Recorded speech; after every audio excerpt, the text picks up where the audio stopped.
Hello students, Vande Mataram.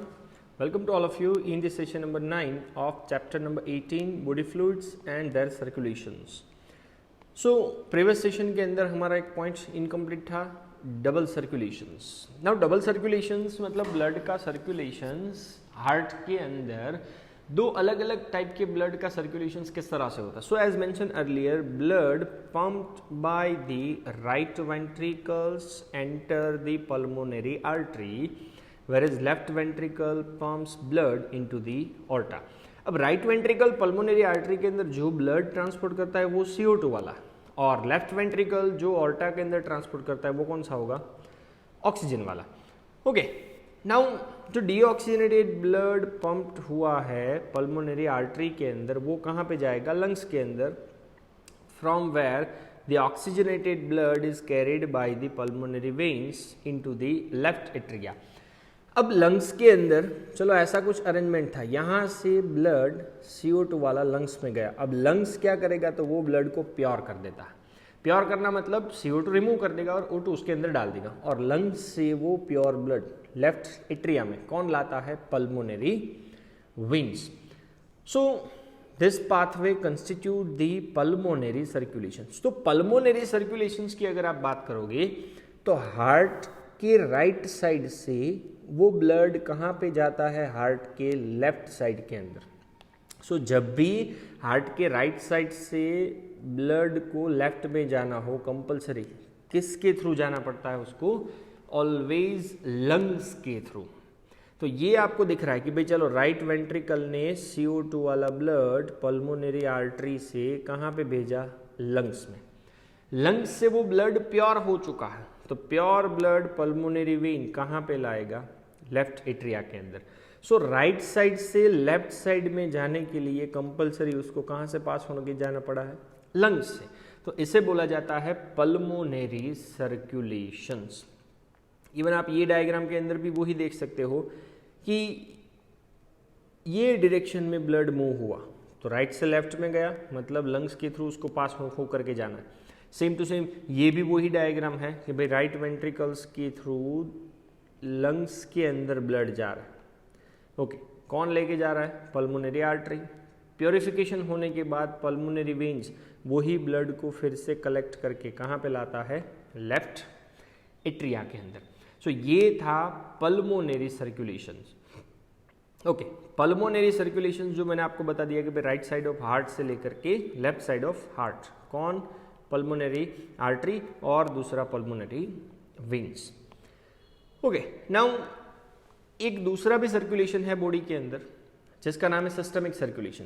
So oxygenated blood which are entering the aorta is carried by a network of arteries, arterioles and capillaries to the tissues, from where deoxygenated blood is collected by system of venules, veins and vena cava and empty into the right atria. इसे बोला जाता है systemic circulation.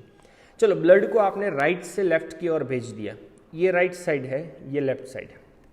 अब again हमें उसको फिर से left से राइट की ओर भेजना. तो लेफ्ट से राइट की ओर जाने के लिए अब काम आएगा लेफ्ट वेंट्रिकल से ब्लड ऑर्टा के थ्रू बॉडी के पार्ट्स में जाएगा. बॉडी के पार्ट्स क्या करेंगे, तो ब्लड को इम्प्योर कर देंगे, मतलब ब्लड के अंदर CO2 मिक्स कर देंगे और ब्लड का O2 खुद यूटिलाइज्ड कर लेंगे. तो जो भी डीऑक्सीजनेटेड ब्लड है उनको कलेक्ट करेगा vena cava, superior vena cava हो, इंफीरियर वेना केवा हो, जिसको ग्रेट वेन्स के नाम से जाना जाता है. तो वो डीऑक्सीजनेटेड ब्लड अब राइट वेंट्रिकल में आएगा.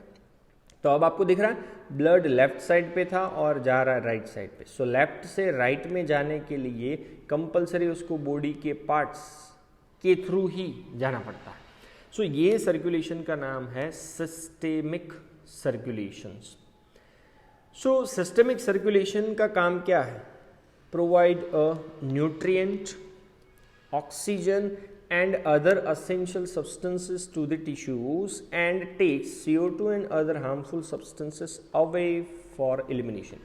तो जब भी वो बॉडी के पास आता है तो बॉडी के पार्ट्स को एक तो O2 देगा, न्यूट्रिएंट देगा, दूसरे इंपॉर्टेंट सब्सटेंसेस देगा, और बॉडी के पार्ट से क्या लेगा, CO2 एंड दूसरा वेस्ट सब्सटेंसेस।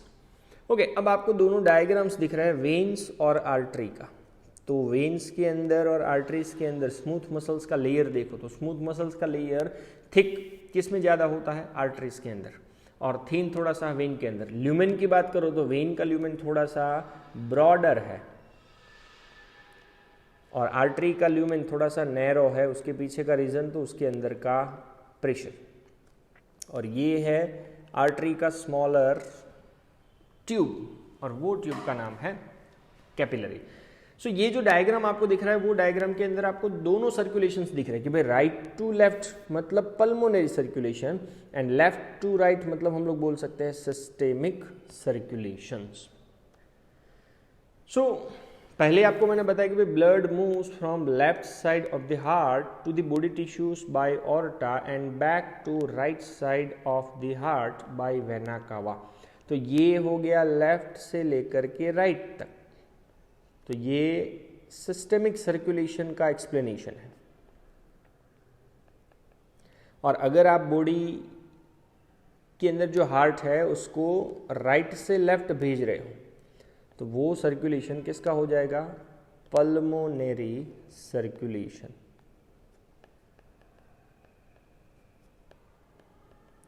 सो कभी कभार हार्ट को एज अ डबल पंप भी कंसिडर किया जाता है। तो हार्ट को as a double pump consider करने के पीछे का रीजन क्या है?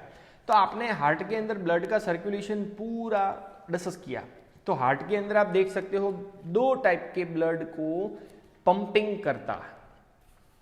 So sometimes heart is called as अ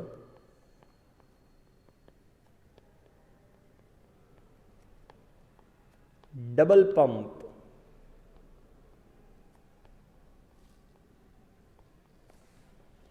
क्यों? उसके पीछे का रीजन है बिकॉज राइट वेंट्रिकल जो है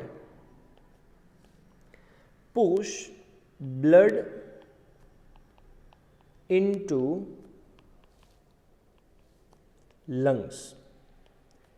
पर आपको ब्लड कौन सा मिलेगा यहां पे? Obviously we know that CO2 वाला। किसके सपोर्ट से? By the help of pulmonary artery. Okay, और लेफ्ट वेंट्रिकल की अगर आप बात करो so left ventricle push blood into entire body. पर ब्लड कौन सा होगा? तो वो ब्लड होगा ऑक्सीजन वाला। किसके थ्रू? ऑर्टा के थ्रू। सो हार्ट अलग अलग दो टाइप के ब्लड को पंपिंग करने के लिए रिस्पॉन्सिबल है, इसीलिए उसे बोला जाता है double pump. Now previous section के अंदर बात हुई थी हमारी कि भाई ये चलो 4 चैम्बर है, ऊपर के 2 एट्रियम एंड नीचे के 2 वेंट्रिकल। वेंट्रिकल की वॉल आपको मैंने बताया था थोड़ी सी कैसी होती है? Thicker as compare to the atria. तो उसके पीछे का रीजन मैंने आपको बताया था कि वेंट्रिकल को ज़्यादा प्रेशर से ब्लड ग्रेविटेशन के अगेंस्ट में भेजना होता है। पर अब दूसरा एक डिफरेंस ये भी है कि ये चलो राइट वेंट्रिकल है और ये लेफ्ट वेंट्रिकल है। तो लेफ्ट वेंट्रिकल की वॉल ज़्यादा थीकर होती है as compare to right ventricle. तो उसके पीछे का क्या रीज़न है? तो आपको पता है राइट वेंट्रिकल्स को तो ब्लड कहाँ पे भेजना है? लंग्स के पास, और लंग्स के बीच में ही तो हार्ट लोकेटेड है, तो ज़्यादा डिस्टेंस तक उसको ब्लड पास नहीं करना है।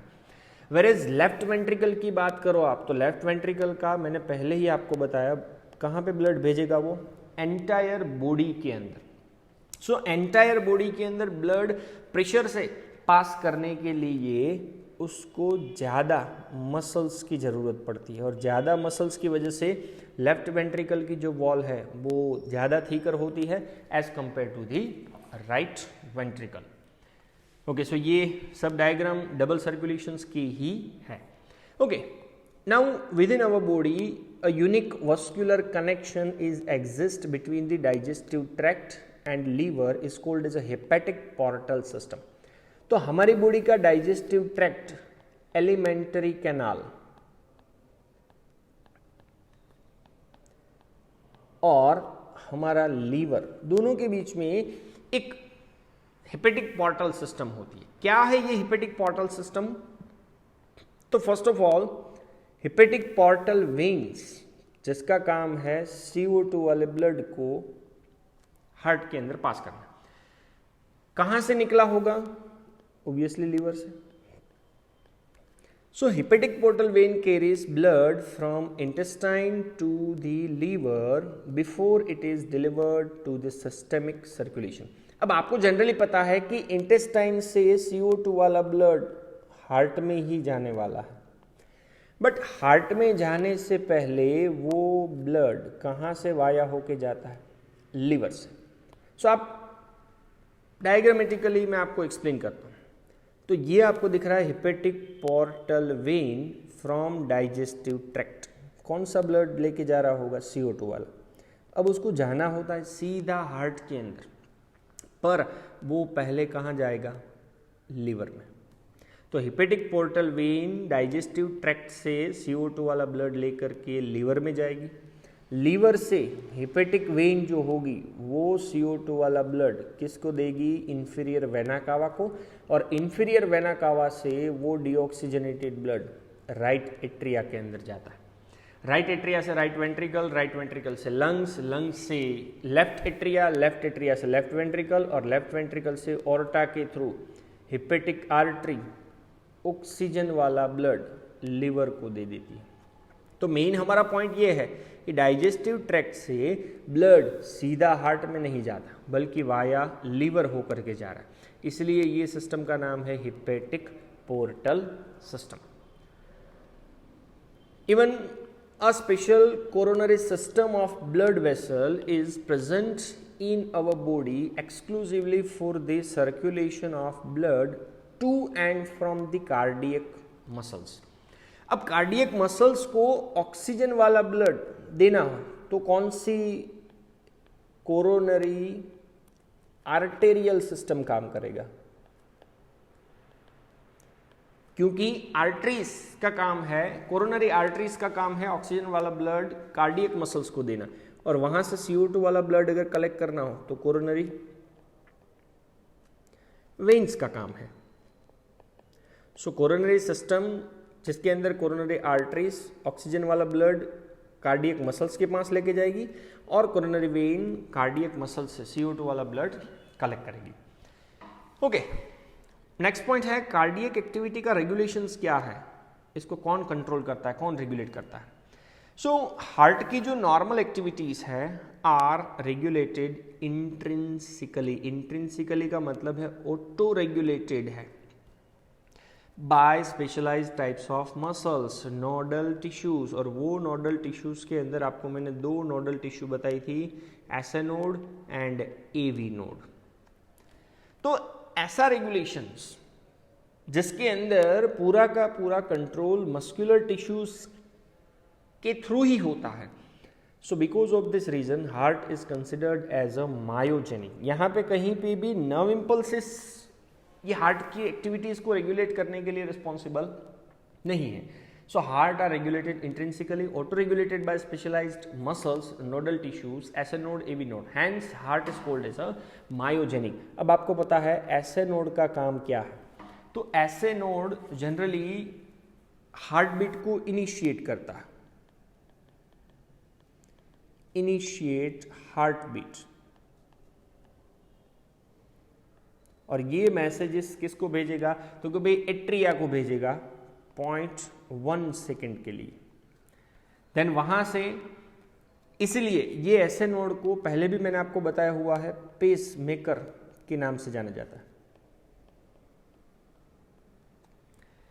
ओके, उसके बाद एसए नोड से मैसेजेस सीधे कहां पे जाते हैं? AV node. एवी नोड का काम क्या है? तो इसने एट्रिया को कॉन्ट्रैक्ट किया था। एवी नोड 0.3 सेकेंड के लिए किसको कॉन्ट्रैक्ट करेगा? वेंट्रिकल्स को। पर वेंट्रिकल्स को कॉन्ट्रैक्ट करने के लिए एवी नोड के साथ साथ आपको पता है बंडल ऑफ हिस और माइन्यूट फाइबर्स थे जिसका नाम था परकिंजे फाइबर्स।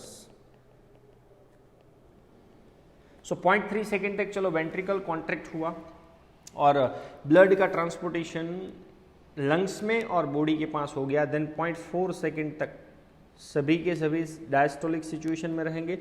अगेन ऐसे नोड क्या करेगा, 0.8 सेकेंड के बाद फिर से एक हार्ट बीट जनरेट करेगा और स्टिमुलेटरी मैसेजेस जनरेट करता है। So we can say that ऐसे नोड हार्ट बीट की जो रिथमिसिटी है वो मेंटेन करने के लिए रिस्पॉन्सिबल है। इसके लिए इसका नाम है pacemaker. Even special neural center in the medulla oblongata can change the cardiac functions through autonomic nervous system। अब autonomic nervous system के अंदर आपको मैंने दो डिवीजन बताए थे, एक सिंपैथेटिक और दूसरा था पैरासिम्पैथेटिक।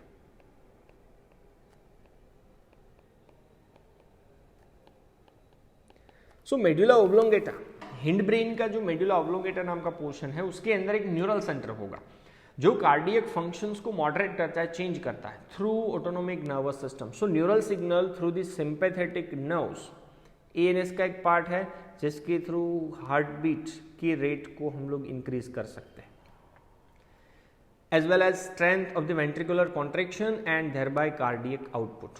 तो हार्ट बीट बढ़ेगी, वेंट्रिकल के कॉन्ट्रैक्शन का स्ट्रेंथ बढ़ेगा तो ब्लड का वॉल्यूम बढ़ेगा। जितना ब्लड का वॉल्यूम बढ़ेगा, जितनी हार्ट बीट बढ़ेगी उतना आपको पता है कार्डियक आउटपुट बढ़ता है कि भाई पर हार्ट बीट 70 ml ब्लड अगर बाहर निकलता है और नॉर्मल 72 है, पर उसकी जगह पे अगर आप हार्ट बीट का रेट बढ़ा देते हो तो कार्डियक आउटपुट ऑब्वियसली क्या होगा, इंक्रीज होगा।